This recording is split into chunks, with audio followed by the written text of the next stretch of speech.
The grand 30th birthday gala ended in complete collapse. The media reporters finished their live broadcast one after another, rushing to sort out the explosive 10-year scandal news of the Voss sisters, prep a ring to release front-page headlines that would shock the entire social circle the next day. The guests left the manor one after another, whispering and discussing the shocking truth they had witnessed tonight. No one stayed to comfort Genevieve, who was still kneeling on the stage. All the social connections, fame, and prestige she had accumulated for 30 years were destroyed overnight, completely ruined by her own greed and ingratitude. Clara stepped forward to clean up the messy stage array, removing the birthday decorations that had become ironic ornaments. The luxurious birthday cake, which was supposed to symbolize celebration and joy, was left untouched, a symbol of Genevieve's shattered perfect life. Elias stayed by my side all the time, his gaze gentle and remorseful, ruefully adjusting the shawl on my shoulders. I'm so sorry I doubted you tonight, he said softly. I was blind for so many years, failing to see how much you've endured and sacrificed alone. You are the kindest, bravest person I have ever known. I shook my head slightly, holding the locked iron diary in my hands, feeling an unprecedented sense of relief in my heart. For 10 years, this diary was a heavy shackle pressing on my heart, wrying endless grievances and silent sacrifices. Tonight, after exposing all the truths, the shackle was finally broken. It's not your fault, I replied calmly. She hid her true face too well, and I chose to hide the truth for her for 10 years. No one else could have seen through the disguise.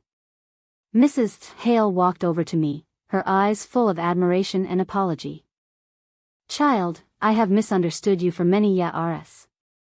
I thought you were cold and harsh to your sister, but I never knew you had endured so much silently. You have a kind heart and a bottom line of kindness, but you are never weak. This is the most precious quality. I smiled faintly, the first relaxed smile I had worn in 10 years. For a decade, I had lived for my sister's reputation, for my parents' last wish, for the false peace of the family. I had wronged myself, suppressed myself, and sacrificed myself endlessly. But tonight, I finally woke up. Sisterly affection is mutual, not one-sided exploitation. Protection is precious, not endless obligation. 10 years of repayment for my parents' last wish was enough. I had done my duty, and I no longer needed to bind my life to a selfish, ungrateful person. Thank you for your understanding, I said gently. From now on, I will only live for myself. I will no longer cover up anyone's scandals, no longer bear anyone's sins, no longer sacrifice my own life for others' perfection. I turned my gaze to the stage, where Genevieve had finally struggled to her feet, standing alone in the empty banquet hall, completely desolate and helpless. Without my 10 years of protection, she had nothing, no reputation, no social status, no family trust, no perfect life. This was her own choice.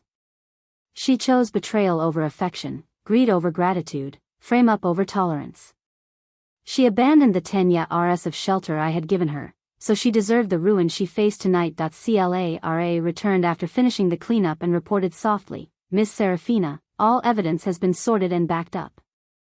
The Foundation's financial irregularities have been fully clarified, and all public opinions have completely reversed to defend you.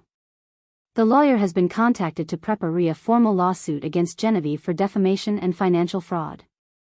I nodded slightly. Proceed with all legal procedures normally.